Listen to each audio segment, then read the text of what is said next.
Welcome back, friends, to the Marc Claire Show. My guest today has already become a pretty familiar face here in this program's short existence. He is the proprietor of the Secret Sun blog, head professor at the Secret Sun Institute of Advanced Synchro Mysticism. I really love saying that word. He is the author of several books, including Our Gods Wear Spandex, A Secret History of Comic Book Heroes. And he is now kind of wrapping up that superhero arc, you might say, with his latest book, just released, The Spandex Files. I am very pleased to welcome back Christopher Knowles. Chris, welcome back. Thank you, Marc. Thank you.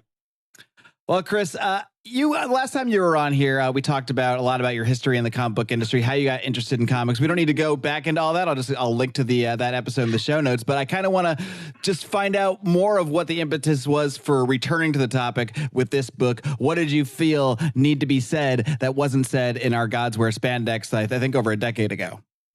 Well, yeah, it was over a decade ago. I wrote that book in 2006. So kind of a lot has changed since then. I'd say so. I think that's safe to say. Well, also, this book, I wanted to concentrate more on like the movies and such.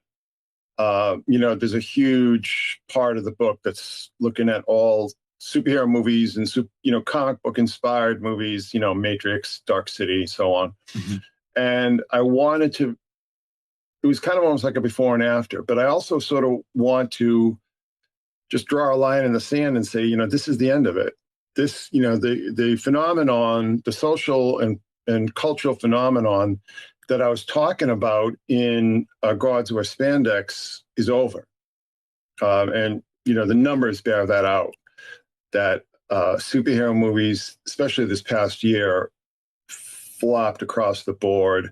I think the only movie that did well was the Guardians of the Galaxy, and that's the last one. So it's not even like they can go back to that well. The Flash movie lost they say in like $200 million, and always add like at least $25 million to these numbers. When they say they lost $200 million, they lost $225 million, if not up. I mean, whatever. It's over, and it's inevitable. Nothing lasts forever. You can't have that kind of cultural dominance forever. People just get tired of it. I think people got tired of the superheroes. I stopped watching those movies 10 years ago. You know what I mean? I just got so sick of the formula. It just started to feel oppressive, because especially when it's an origin story, these movies are all exactly the same. And, Marvel had a nice formula. But the problem is that they just drove it into the ground. And then they thought that they could take that same formula and apply it to all these second, third, fourth tier characters that have no track record of success in the comics. And it didn't work out. And so we are at the end of it. And I do talk a lot about how there was the entrance of a whole generation of cultural studies types into the industry that just kind of destroyed it. And then there were all the sort of like the DEI and ESG and CRT and all these kind of corporate diversity agendas that just sucked all the life out of it. People watch those movies to get away from that shit. They don't want to go to the movies and get lectured on.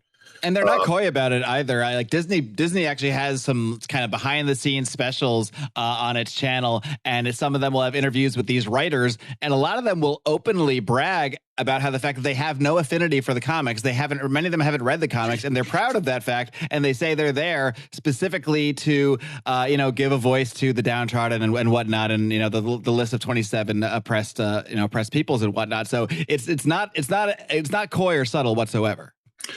No, and I think that superheroes were going to end anyway. And I think if you ask most people, they sort of saw Endgame, like that was the end of it. That was like Return of the King for the Lord of the Rings movies. That sort of ended the story. Where else do you go? And then they took all these characters, like, I mean, you're a comics guy.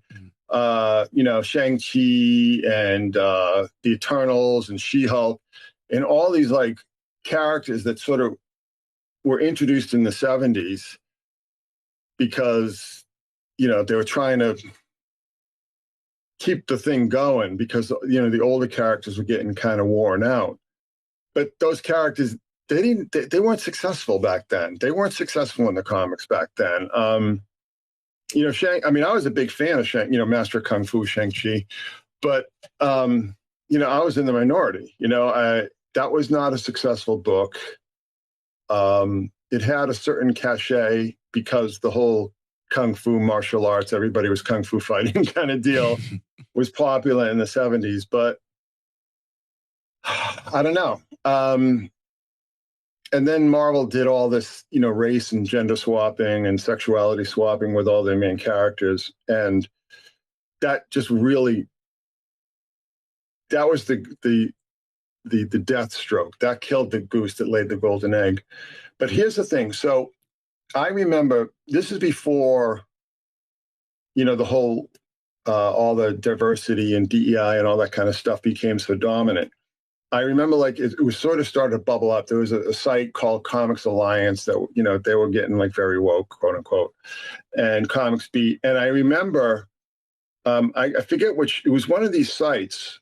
And I commented and I said, this industry lives and dies off of like middle-aged single white men. If you alienate them, you have nothing left. That's your core. You know what I mean? You go to a comic shop. That's who's there. Exactly. So, I mean, you can try to expand your palette, right? But if you mess with those guys, you're dead in the water.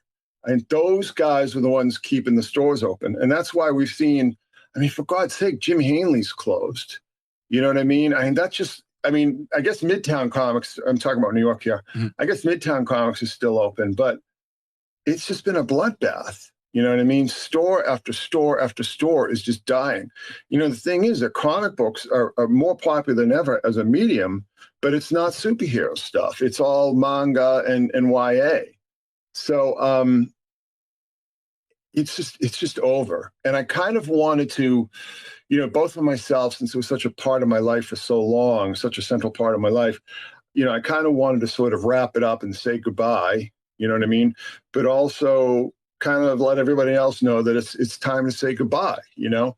And I don't think that's necessarily a bad thing because we do have, 80, 90 years of material to pour through, you know? I mean, you could become a comic fan today and just read good stuff from the past and never get to the end of it. Yes, exactly. And, you know, the metaphor I was thinking about today is like the classical music era ended at some point. You know, they're always like classical composers, say in the early 20th century. But, you know, as you're kind of like Bach and Brahms and Beethoven and you know, all these kind of people that was the core, Mozart, that was the core of classical music. And it's, you know, or classic rock, right? Now, it doesn't mean that the work dies with it, you know? I mean, the stories that have been published so far are not going anywhere. You know, they're more easy to find today than ever before. You know what I mean? That they're out there and the material is out there. And like you said, you can spend the rest of your life just reading material that's already been published. But the culture is really, really hurting. And I think a lot of it was overexposure, you know, too many conventions, too many comic book companies, just too much.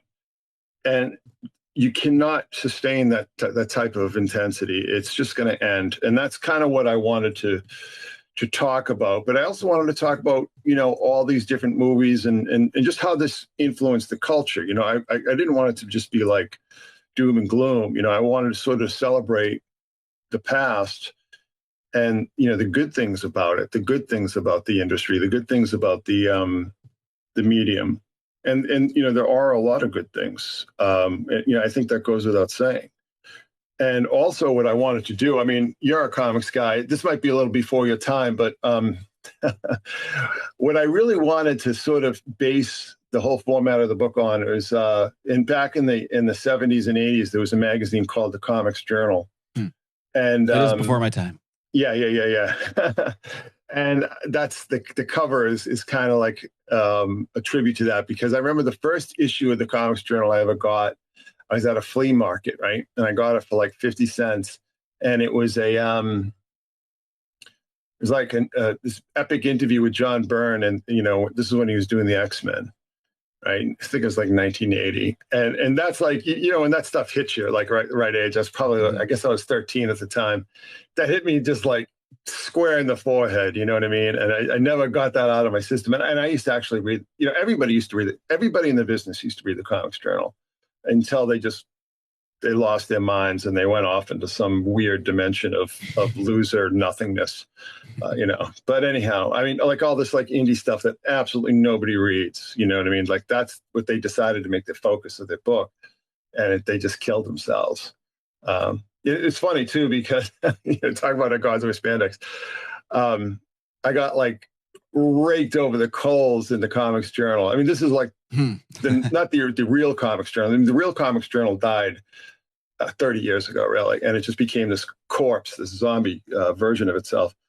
But the guy who wrote the review wrote the review, and it was like a year, like almost 2 years after the book came out, because he had come by the blog and like had some problem with something that I was talking about, and like all my readers just like pig piled on him. They just were like dumping on him. So he's just like, oh, I'll get my revenge. I'll trash this guy's book, in this magazine that absolutely nobody reads. So, I mean, you never want to cross a nerd with a lot of time on their hands. Well, nerd rage is, serial killers, school shooters. All of the last 3 years, you could say. I mean, nerd rage is a very dangerous thing. The nerds are going to kill us all, as our friend Isaac Weishaupt likes to say.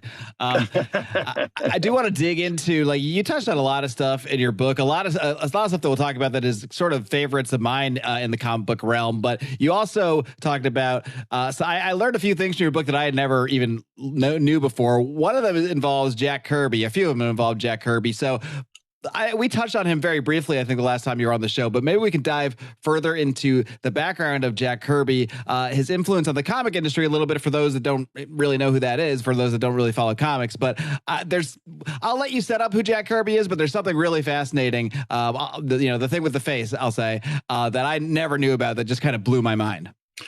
Well, Jack Kirby is kind of like the Walt Disney of superhero comics. Co-created Captain America, co-created Hulk, Thor, Fantastic Four, was involved in development of Iron Man, was involved in an earlier version of Doctor Strange called Dr. Droom. Yeah. That one cracked me up. I had never heard of that before.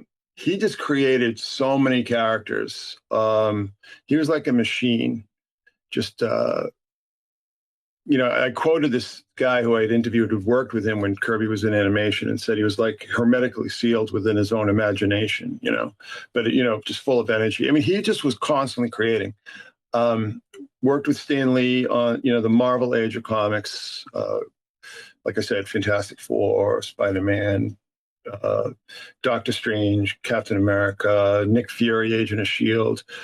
He had at least had a hand in everything. The classic Marvel Age of Comics. He either created, co-created, or was involved somewhere on the, usually in the early stages of the development of all these different characters. Like, for instance, he and his partner had created a character called Spider-Man in the 50s.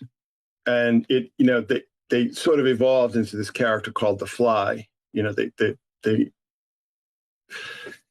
just developed a character in a different direction. But, the name Spider-Man was he and his partner who, as I said, co-created Captain America in the 40s.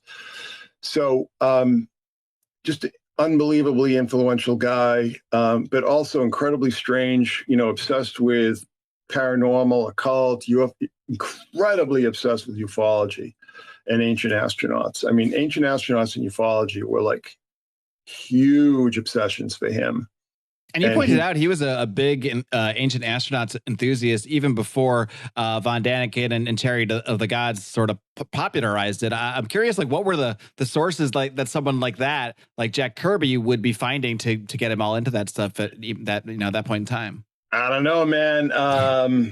Late 50s. So he did a lot of stories. There was a company called Harvey, and Harvey published like stuff like Richie Rich and Casper the Friendly Ghost and stuff like that. And he did some science fiction books for them. And there's one issue where it's like he basically invents the X-Men, Planet of the Apes, and Chariots of the Gods, all in one issue of one book. This book called, I think it was called Black Cat or something, Black Cat Mystery. And it's just, he laid the entire groundwork in this one issue of one comic book for all these things. He did a series in the 70s that I was a huge fan of called Commandy, The Last Boy on Earth.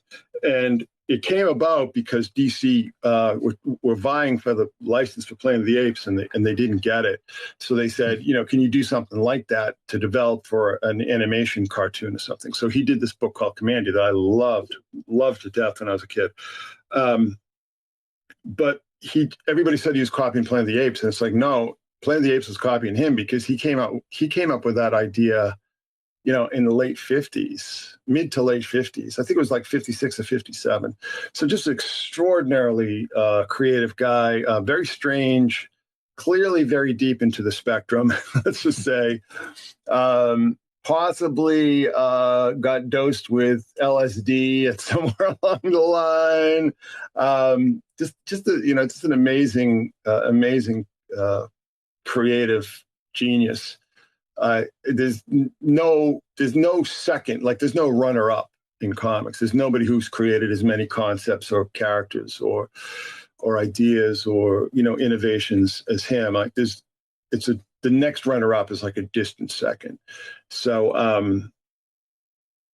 but I was into his stuff from like really young, like 5 years old, and this one comic that I got in 75 when I think I was like 8 years old. Like it changed my life. It was just one of those kind of things where like, I won't say it's the same as like, an archaeologist finding the Dead Sea Scrolls, but it had like that same kind of transformative effect on my life, and it just totally changed. And it was Commandy, Last Boy on Earth, number 30. And it was called UFO, The Wildest Trip Ever, right? Because there was a lot, it's just a lot of like LSD and acid stuff, even though like he was totally not of that generation. And it's interesting too, because it's about alien abduction, right? And that's pretty long before that stuff really became mainstream. So there you go.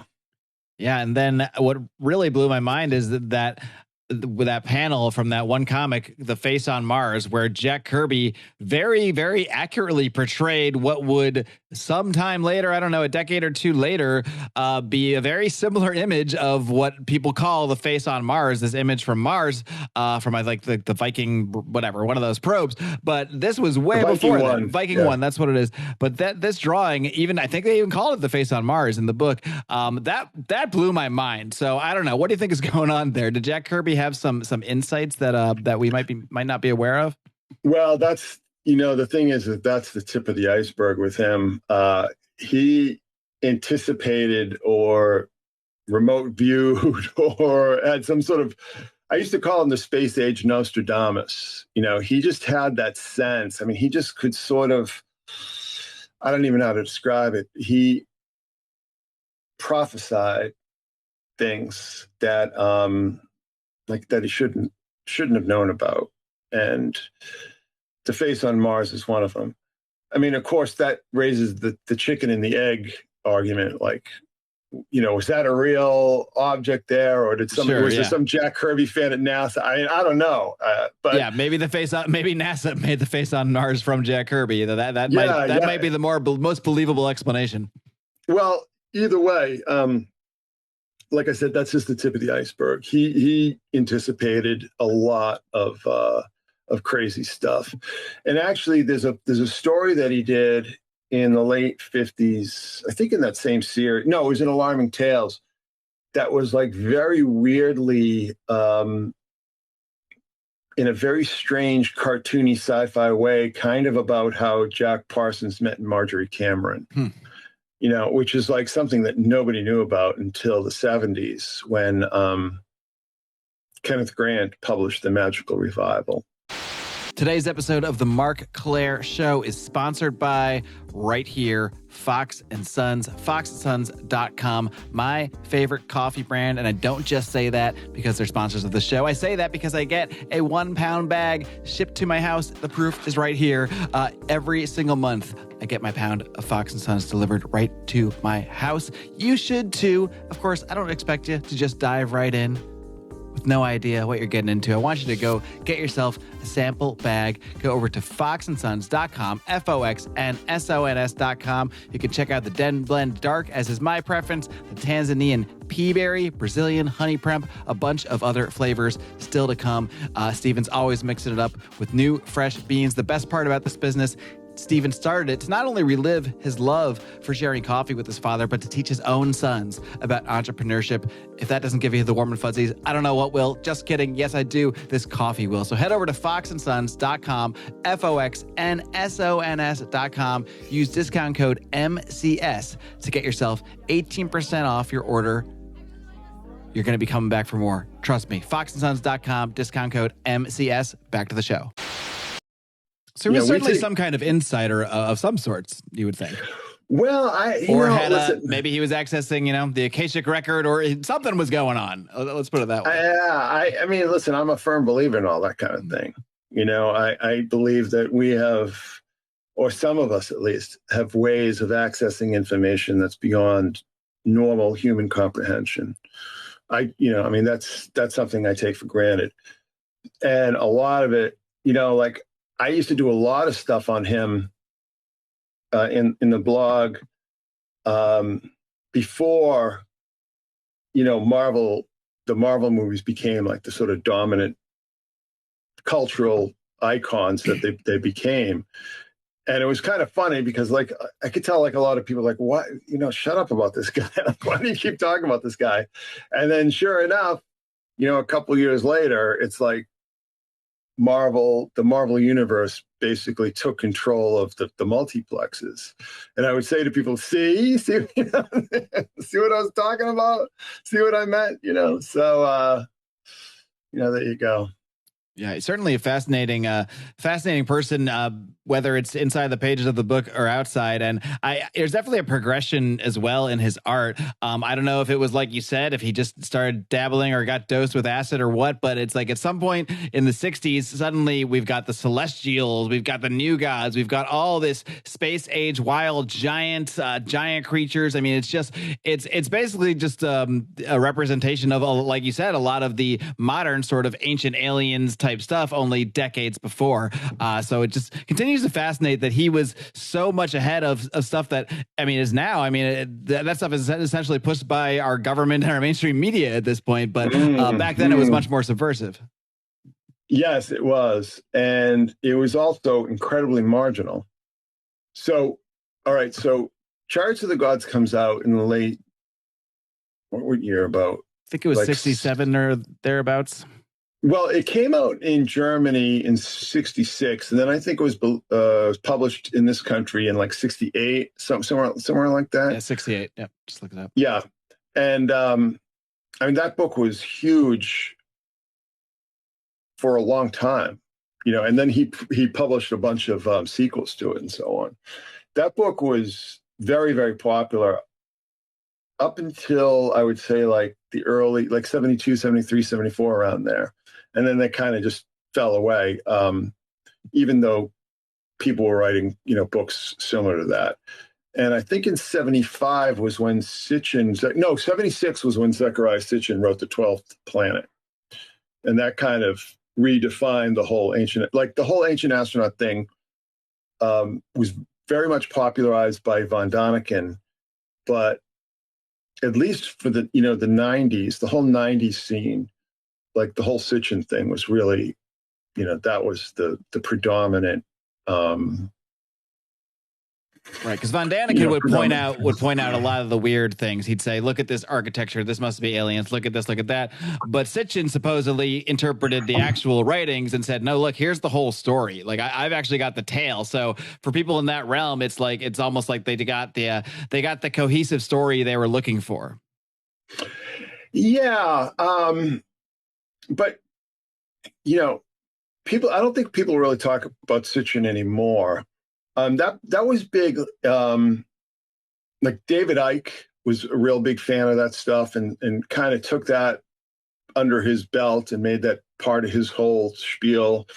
Jim Mars was, big follower of Sitchin. There was a book that was very popular in conspiracy circles back in the day. I don't think people even remember it now. There's a book called Gods of Eden by a guy named William Bramley. That was very much part of that whole Sitchin-esque, the Sumerians and so on. But he died, gosh, when did he die? Like, it's tempted to say 2011 that he died. But at that point, Ancient Aliens, that was such a phenomenon for so many years. And that was, basically Von Daniken fanfic. Mm-hmm. You know what I'm saying? It was like there was this bunch of guys like William Henry and David Wilcock and David Childress and all these people just like kissing Von Daniken's ass. Of course, Giorgio and Giorgio Tsoukalos, he was actually he worked for Von Daniken. That's how he sort of rose to fame. And it's so weird because I was thinking about this tonight. All this crap with, Grouch and Elizondo and Tom DeLonge. I mean, that just made all that stuff so incredibly uncool. Right. It's like, yeah, for however cool Jack Kirby made this stuff look, I think the opposite is happening now. Yeah, it's such a normie thing now. But I remember like back in 2017 or so, maybe it was 2016, because Hillary Clinton was talking about UFOs and John Podesta was talking about UFOs, and then Tom DeLonge comes along with his whole boondoggle. You know what I mean? And he just, I'm actually, I think Tom DeLonge's very, very talented. I'm a big fan of Angels and Airwaves because it's kind of like hitting those buttons of the music that I listened to when I was young. But he was a terrible choice to push that whole agenda, and he just made it just so incredibly uncool. And here we are, I mean, I just stopped. I was writing a lot about ufology and ancient aliens and stuff. And then it's like I snapped out of it. Like somebody came out and just slapped me in the head and goes, snap out of it. You know what I mean?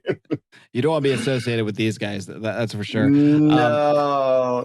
Well, I want to move on to discuss, you discuss a number of my favorite personal creators in this book. So I want to touch on a few of them and some of their sort of a cultural / occult significance. I think I have to start with one of my all-time favorite creators, and really specifically because of the character that you do bring up. That's Mike Mignola and Hellboy. So tell me a little bit about Hellboy. I think it first came out in the early 90s. So this is somewhat modern compared to a lot of the stuff you talk about in the book, but take it away on Hellboy. Yeah, so that was about 93. So Mike Mignola he started working at Marvel. He did actually the first Rocket Raccoon miniseries, I believe. And then I started to notice his work because he did a book called Cosmic Odyssey, which was very Kirby-esque. It was kind of like JLA versus the New Gods kind of deal. Have you ever seen Cosmic Odyssey? Are you familiar with that? I have not. Oh, you should look. It's a great series. You should definitely check that out. And the art is phenomenal. And then he did a book. He really made his bones with fandom. He did a book called Gotham by Gaslight, which was kind of like the steampunk version of Batman. And that book was a huge hit. Everybody I knew, who's reading comics and stuff read that Gotham by Gaslight. And that got him the gig. He did production design for Francis Ford Coppola's Dracula movie. And he also did production design for Disney's Atlantis. That's a movie that nobody remembers. That movie just kind of came and went. But he created this character. So what happened is that all the big DC and Marvel artists quit.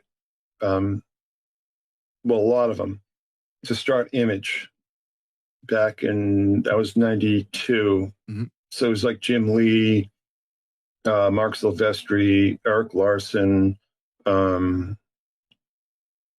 Patricio, Liefeld. Rob Liefeld's the other big one, yeah. Yeah, Liefeld did Youngblood.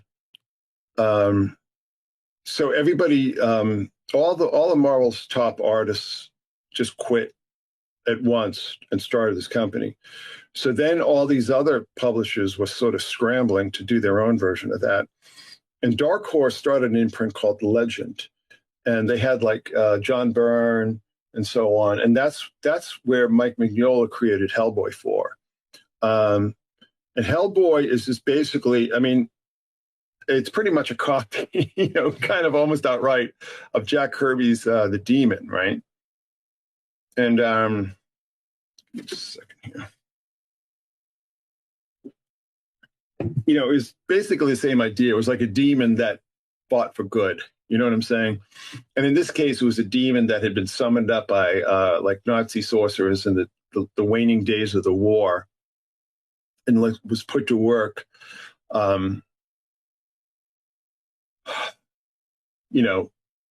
Basically kind of like an occult detective thing. And like, I think in the first storyline, I think it was like versus Rasputin, maybe like Rasputin was in the comic. Yeah.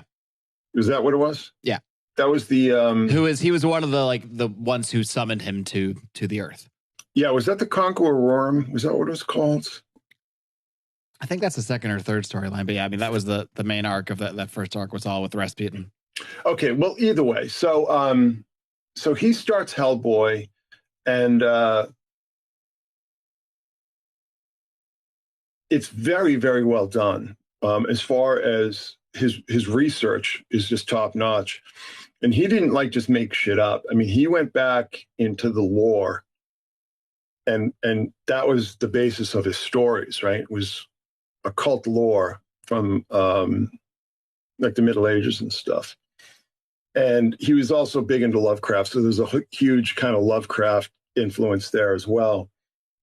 But they did make some movies, none of which I liked. Yeah, definitely avoid. I mean, the Guillermo del Toro ones are at least visually kind of cool, but story-wise, they're lacking. But it's the exact opposite. See, so Hellboy is about quiet and eerie and creepy. Yeah, and del Toro is about big, loud, and jump scares and all this kind of stuff. Yeah, they don't match the tone of the comics at all.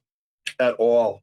They did an animated version that was a little closer, and they actually adapted some of the stories for the one was called Blood and Iron, and I forget what the other one. Like, there was a direct to DVDs and stuff, and they were pretty good. Like, they were pretty entertaining, but nothing matches the comic books, because the comic books are just so eerie. It almost seems like you're reading somebody's dreams, like you're sort of eavesdropping on somebody's dreams, and it's really very, very effective in that regard. So,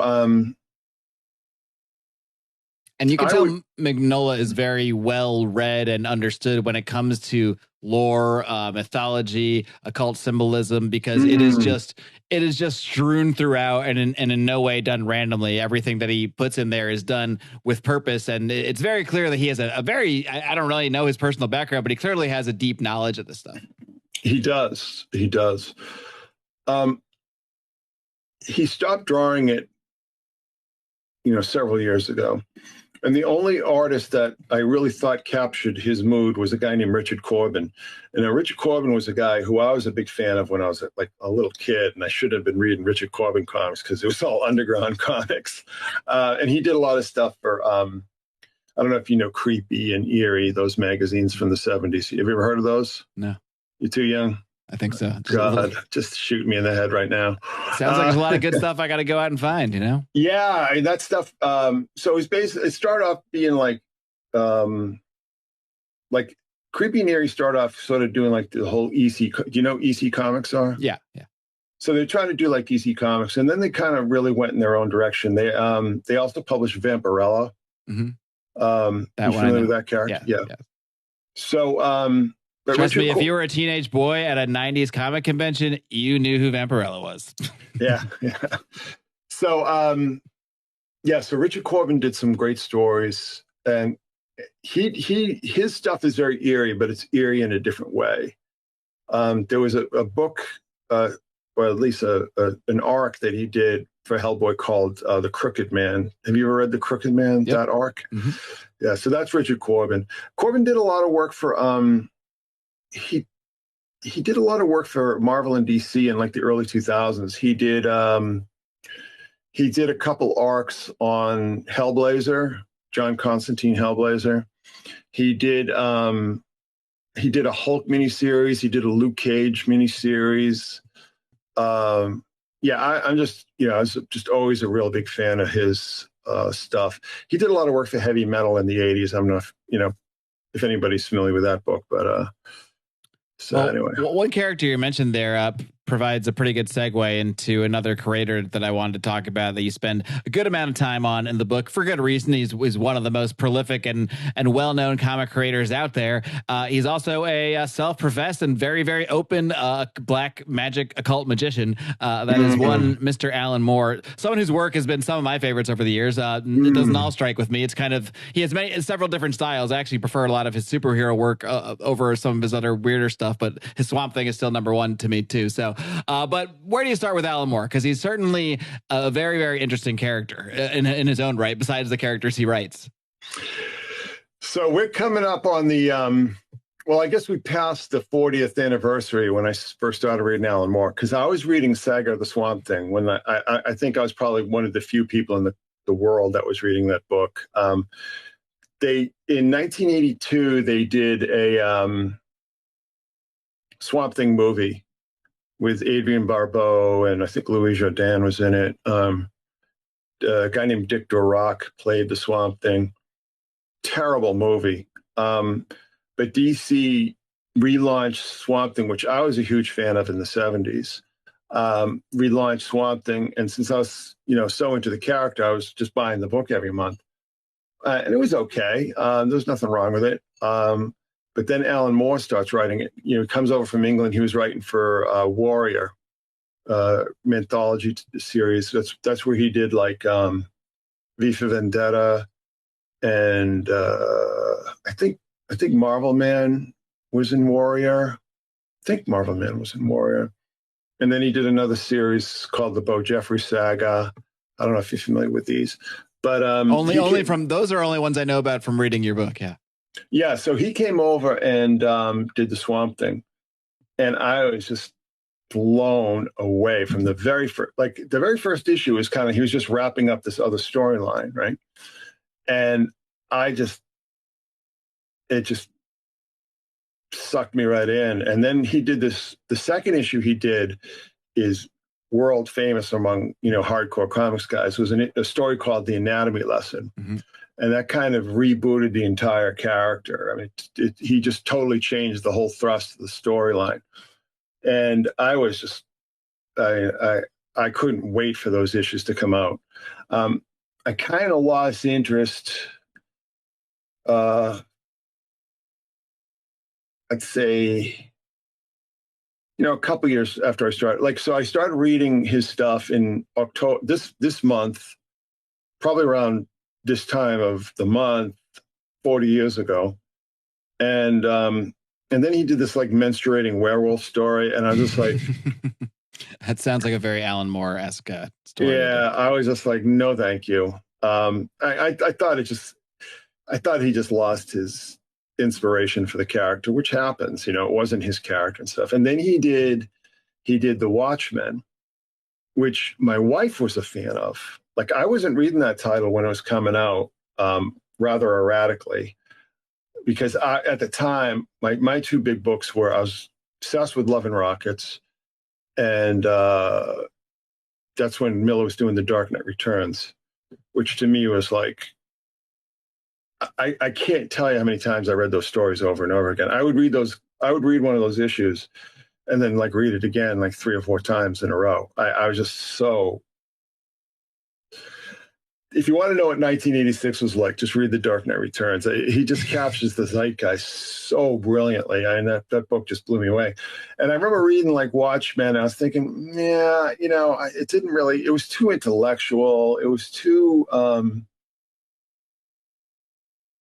It's too conceptual. It just didn't have that like punch you in the stomach kind of feeling that the Frank Miller stuff had. But I did read the whole thing. And then he got into a tiff with DC over the rights to Watchmen. And he started doing like a bunch of, he did this thing called A Small Killing, which I just thought was horrible. And then he did this thing called Big Numbers with Bill Sienkiewicz that he did like 2 issues of, and then somebody else did it. He was just doing all this like really obscure stuff. And then he did From Hell, which, was the basis of the Johnny Depp movie. And I really, really hated the artwork in From Hell. This guy named Eddie. Yeah, a guy named Eddie Campbell. Yeah. And I mean, I did read the whole thing. I did read the whole book later in a trade paperback collection. And it's based on this whole like Masonic conspiracy. This book called, there's a guy named Stephen A. Knight. It was like, I think it was called like The Final Secret of Jack the Ripper. And it was this whole thing about that the Prince of Wales had knocked up some prostitute, and the killings were all to sort of silence everyone who knew about it. So you've seen the movie. That's kind of like the basis of the whole storyline. I liked it okay. But like I said, I really, really hated the artwork. And then he did a bunch of stuff for Rob Liefeld over at what was it? It was called Awesome. Rob Liefeld quit Image, and did he start Awesome? First, he started Awesome Comics as a side label when he still was at Image, which really pissed people off. And then once he broke away, he went all the way to Awesome, and then he turned Awesome into Maximum Press. But yeah, Alan Moore did a run with him on Supreme, which I've actually been going through for my other podcast on Second Print Comics. I've been going through that series, which I really enjoy his Supreme work myself. Well, the stuff that really, when I felt like I kind of like got back on his wavelength was when he did America's Best Comics. Mm-hmm. He did Promethea and Tom Strong and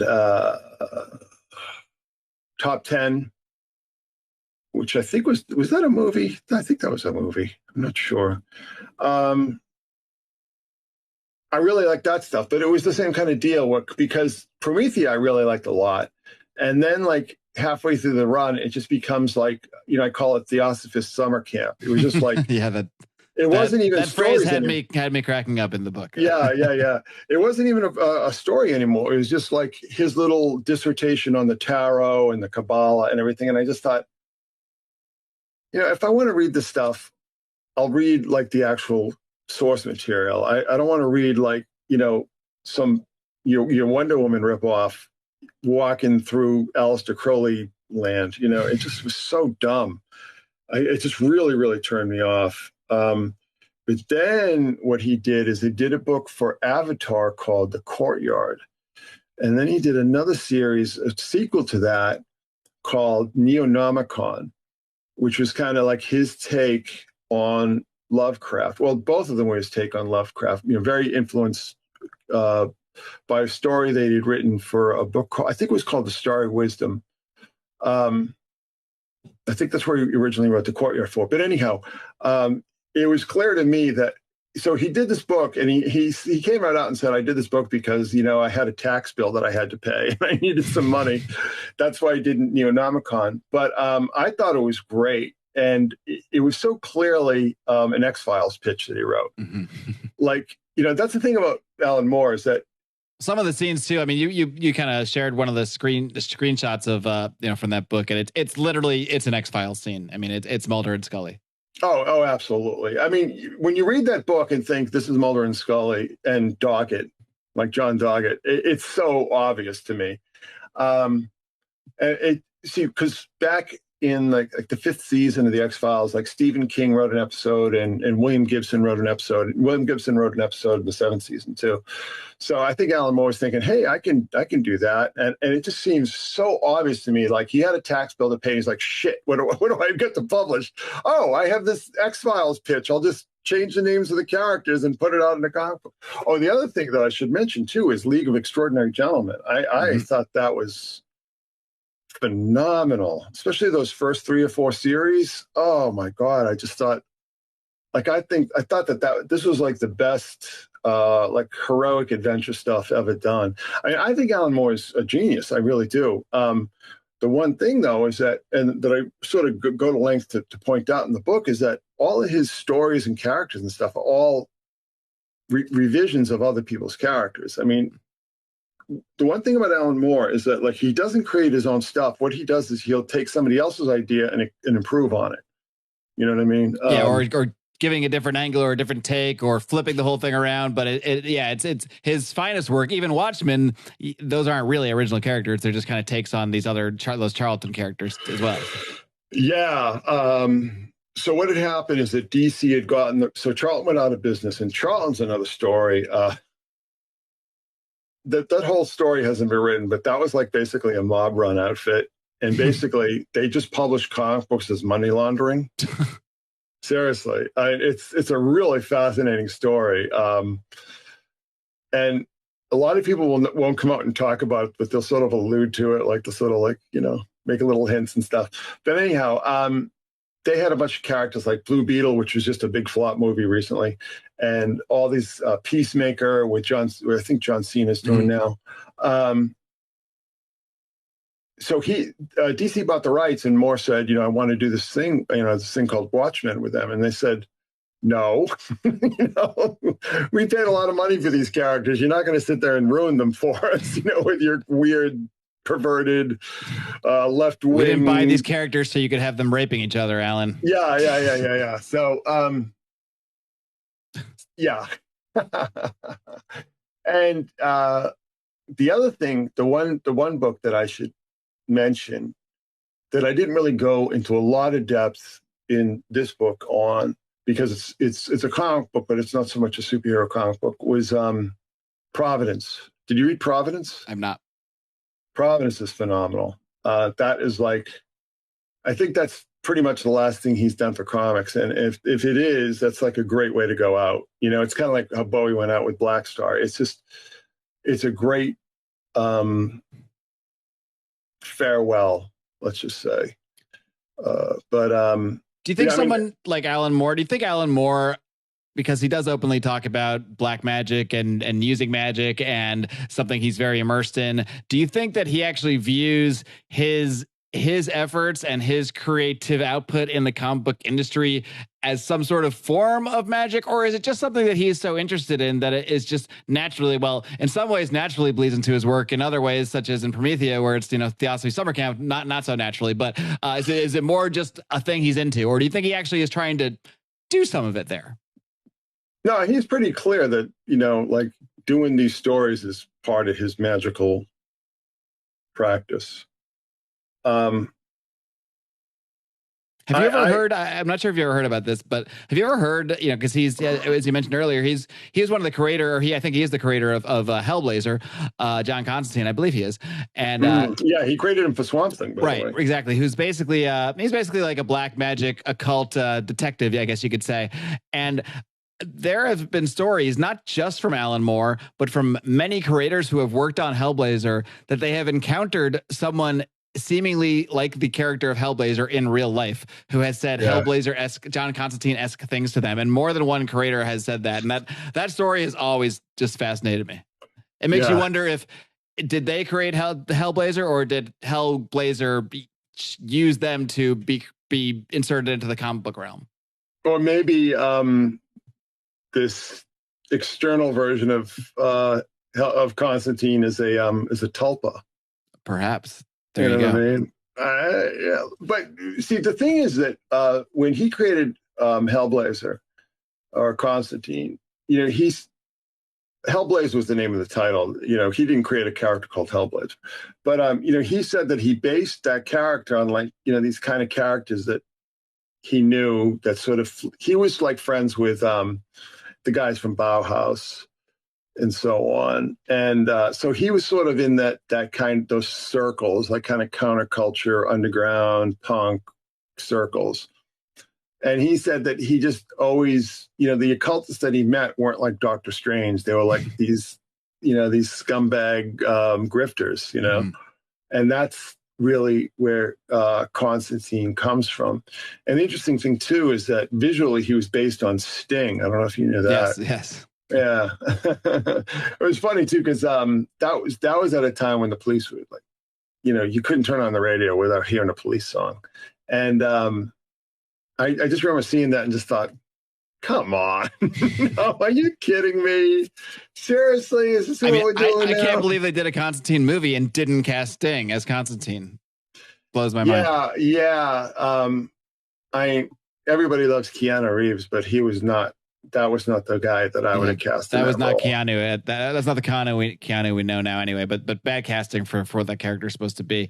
One more character I do want to talk character. I say character, but really creator, but I suppose he's another character in his own right. And it's a creator. Some of his work I like, some of his work I can't stand. So it's kind of touch and go for me, but he's a really interesting character in the context of the subjects we've been discussing. So I think we'd be remiss not to discuss Grant Morrison a bit as well. Also comes from sort of that British sort of punk scene, so there's probably some overlap there. But I'll get to the most interesting part about Grant Morrison in a second that I pulled from your book. But why don't you just set up a little bit of his backstory and what he's put into comics? Well, so what happened is that there was a comic scene in England in the early 80s because there was, there were like I said, Warrior, and there was another series called 2000 AD, which Judge Dredd ran in. And, it was just, there was a lot of kind of stuff going on. It was a very small scene, but, a lot of talent. And after Alan Moore became such a big hit, this editor at DC called Karen Berger went over there, and she just basically just scooped everyone up. And this is where you had Dave Gibbons and Neil Gaiman, Grant Morrison was definitely one of them. Peter Milligan, Brendan McCarthy. Who else? Just a lot of it just basically took the cream of the crop. Alan Davis, who became a big fan favorite when he worked on JLA and so on. So just basically just took everyone and basically kind of killed the British comic scene overnight. It just sort of sucked all the oxygen out. And Grant Morrison was one of her finds. And he started, I remember a lot of his early stuff I really did like. He started on Animal Man, I think it was. And that was in Vertigo. So basically Karen Berger just created like this entire imprint for all these artists and writers that she took from England. It was called Vertigo. And Sandman became part of that. I mean, Sandman, which is a series on Netflix now, that was their bestseller. I mean, that people forget that book was big. That book outsold, I think that was like DC's bestseller at one point. I think it outsold everything except for like Batman and JLA. So Grant Morrison was one of them. And Grant Morrison is a self-creation, I guess you would say. He did this book called The Invisibles that he said was being dictated to him by extraterrestrials that he had come into contact with in Nepal. That's the one. That's the interesting point that I pulled out. Yeah. I like. And he means that he said that in interviews that he was in Nepal and encountered an alien race that dictated this story to him. He's actually yeah, he did say that. He says a lot of stuff like that. That's not even the most outrageous thing he's ever said. And then when DC was about to cancel that book, he did the little wankathon. You gotta. I mean, not describe it in detail, but you gotta tell people about this because this was I had never heard this one before. Okay, so this is really interesting because he did a Justice League revamp, I think around 96 or so, and it became like DC's biggest hit. It was like top 5, top 10 book every month. It was a huge book, but he was also doing like all this weird stuff for Vertigo. And one of these series he was doing was The Invisibles, which was just like clearly a story that he was just making up as he went along. I mean, there was no narrative thread. It was just like whatever he was reading or thinking about that month, he'd make a story about. I mean, it's just like, some of it is really good. I mean, some of those stories are really good, but it was so obvious that he was just making this shit up as he went along, that it was just. Or that the alien race was making it up as they went along. Yeah, yeah. It was clearly just a lark for him. So they canceled the book, and then when he started doing, probably when he started doing JLA, he got them to reboot it, and then it was in danger of cancellation again because it just wasn't selling that well. And what he did in the letters pages of the book is he said, on, I think it was on New Year's Eve, it was that, he wanted everyone to focus on the sigil that he printed in the letters page and pull one out, basically, squeeze one out, while you're sort of meditating on this. That's what I call him the wank commander. But,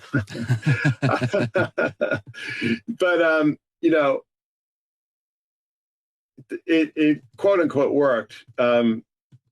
DC revived it for another 12 issues. That was a countdown to 1999, I think it was, or the year 2000, something like that. But and the idea is that everyone was supposed to focus on this like certain sigil or symbol while performing this wankathon at the exact same time, which is supposed to create some sort of magical influence on the world. Yes, exactly. And but then he quit. He quit DC and went to Marvel and did an X-Men reboot. Did it work, by the way? Did we ever get any reports on the results of the? Well, the results is that he wanted the whole purpose of this was to get the Invisibles renewed again, and it was renewed again. But I don't think it had anything to do with his, his little ritual there. I think it had more to do with the DC wanted to just. I guess we can't prove that it didn't. So. Yeah, we can't prove that it didn't, but I don't know, man. So he's done some good stuff, but he put himself in this competition with Alan Moore, and he's just not in Alan Moore's league as a creator. He just isn't. I mean, Alan Moore has created icons, the smiley face with the splash of blood on it that people like who had no idea what the Watchmen were. I mean, I would see people wearing that pin at like punk rock shows and stuff, had no idea what the Watchmen was, but that became like, that was a real sigil, right? And then when the whole anonymous thing was big, the Guy Fawkes masks from V for Vendetta. Yeah. So, I mean, Grant Morrison is a very entertaining guy. He seems to be a little depleted, seems to be a little broken these days, which I guess is just inevitable because that industry just chews people up and spits them out.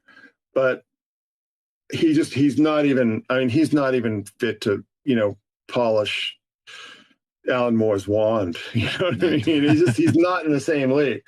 And, that's no dig against him, really, because nobody is. I mean, like I said, Jack Kirby was like, that's the king of the superhero creators. And like for everything else is Alan Moore. So it's just like, that's why I kind of focused on them in a lot of ways in the book. Cause it's just like Jack Kirby and then Alan Moore. I mean, that's the story of the whole comic book culture phenomenon.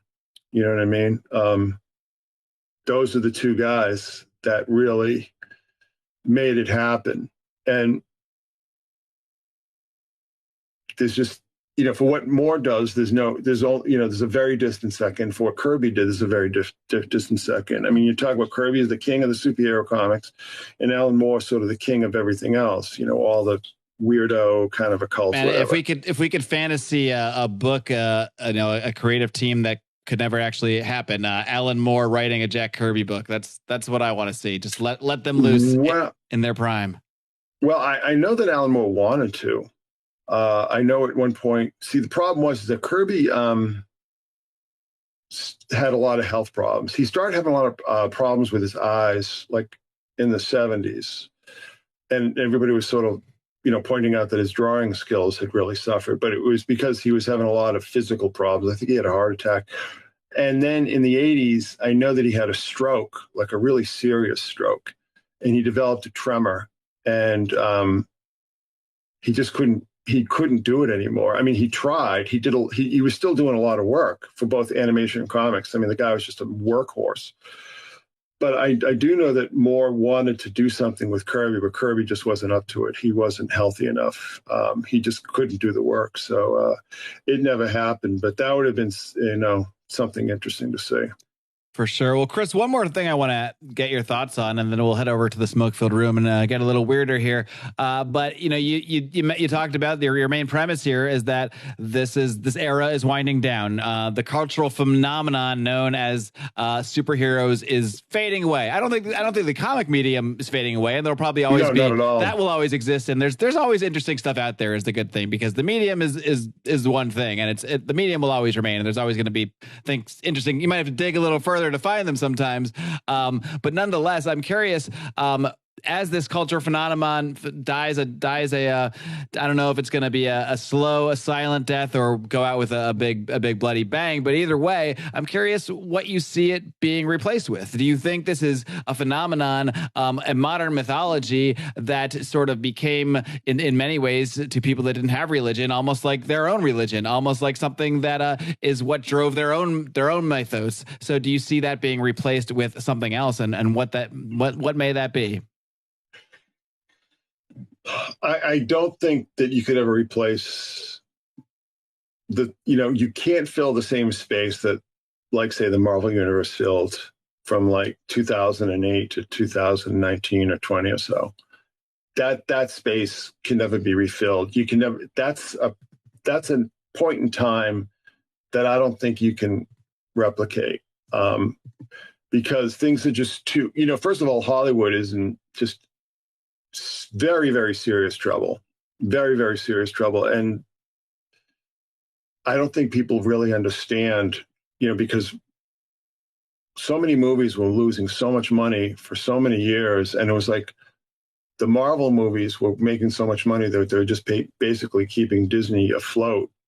And with the end of the Marvel Universe, as we knew it, I mean, Disney is circling the drain right now. Just read the news. I mean, everybody's talking about how their stock just completely collapsed, and they're talking about just basically selling off their assets and then just selling Disney as a IP farm to Apple, which is like, I can't even imagine that. Comic books in a lot of ways are more popular than ever because of manga and YA. Mm-hmm. I mean, kids. I think there are more kids reading comics today than were like when I was a kid. I mean, I didn't know anybody besides myself when until I got to high school that read comics except for me. Like I think there were a couple kids who were into them for a little while and then kind of got out of it. But like, I was the only person I knew until I got to high school that was like heavily into comics. None of my friends were, none of the kids in the neighborhood were. It was just invisible. So it was really kind of almost a miraculous thing that it became so dominant. And, you can't discount the effect that the first Batman movie had. But to see the first Batman movie basically was almost like a one-off, because you saw a lot of movies like Dick Tracy and The Phantom and The Shadow, and they were trying to sort of recapture that lightning in a bottle. And then Batman ends up with that stupid bat nipples, Batman and Robin the movie, Clooney right? nipples, yeah. It just basically killed it until I think it was 2000, 2001 when the first X-Men movie came out. But even then, I mean, the whole superhero thing did not take off until 2008, right? So almost 20 years after the first Batman movie, when you had The Dark Knight and Iron Man. That's real. That's, if you want to pinpoint when it really took off, and I published Our Gods with Spandex just before that, like a few months before it really, the shit really hit the fan. So I don't know. The other problem too is that there just aren't enough kids anymore. No matter how many adults read comics, I mean, if you took all the adults that read comics, I mean, it's always been about maybe like 250,000 people in this country, at least. But the amount of kids who watched the X-Men cartoon in like the 90s, I mean, what, 10, 15 million kids used to watch that cartoon every week. The movies, I mean, the comic books themselves have always been almost incidental to the real popularity of superheroes, which is movies, cartoons, TV shows, toys, games, that kind of thing. So, well, I guess we will see. Maybe it'll be maybe everyone will rally around our space brothers descending down or whatnot. Maybe they'll be our new heroes, but only time will tell. Chris, we'll dig a little bit further into some of these concepts in the smoke-filled room segment in just a minute.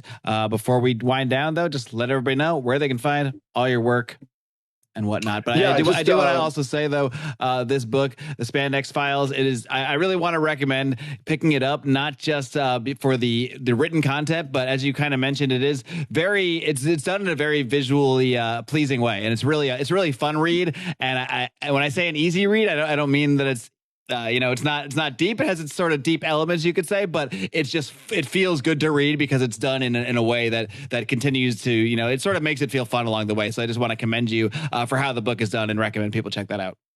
Thank you. Appreciate it. Sorry, but I cut you off as you were giving the roundabout of the links. So Spandex Files is available on Amazon in both softcover and hardcover. And I got to tell you something. Amazon hardcovers are beautiful. They're so nice. They're so crisp. They're so just really nice books. So I would recommend that you get it in hardcover. It's not a book that I'm going to do an ebook of because it really doesn't, how the book is laid out and everything. It doesn't really lend itself to that format. But secretsun.blogspot.com is, you can always find me there. And secretsun.blog or secretsunblog on Twitter. Secret Sun Speaks. So. All right. Well, it's the farewell to the superheroes, but it's certainly not a farewell to your work. So continue to follow Chris over at the Secret Sun blog. Chris, thanks so much for coming on my show. All right, friends, I hope you enjoyed my conversation with the great Chris Knowles, one of my most consistently popular and most requested guests. So, of course, I jumped at the opportunity to discuss the Spandex Files with him, and we dug even deeper in the smoke-filled room, as we always do. The special bonus segment for Marc Clair Show premium subscribers. We dug deeper into the concepts mentioned in the show, including the concept of tulpas, the concepts of remote viewing and channeling, including Chris's own meditation practice that he does, his own trance practice that he does that helps with his work of synchro mysticism. Again, such a fun word to say. You can learn more about just what that is in the smoke-filled room bonus segment. My friends, if you're only listening to this version of the show, you're only getting 2/3 of the show each and every week, but you can be one of the elites, one of the elite eights over at the Marc Clair Show. MarcClair.com, MarcClair.com has all the links you need to Patreon, to Subscribestar, to Rockfin, however you want to support the show. I give you as many options as possible. However you want to do it, I highly recommend you do it. You can even give yourselves a free trial on Subscribestar. Go over there, get yourself 1 week, dive into all the content, have at it, have a blast, do as you will. I'm cool with it. I just want you to check out this content. Thank you so much to everybody. It's been almost a year that the show has been going, and I could not have done it without all of my supporters, not just the people who support the show financially, all the people who just let me know that they're listening, people who join the conversation in the Telegram group, the Marc Clair Show Telegram group. Again, you can find that link over at MarcClair.com as well. That's not some fancy website that's going to bombard you with a bunch of email sign. No, none of that. You're just going to get a bunch of links. It's really simple. So go over to MarcClair.com, find all the links for how you can watch and find the show and support the show. It really really do appreciate all of your support. Until next time, friends, in case I don't see you, good afternoon, good evening, and good night.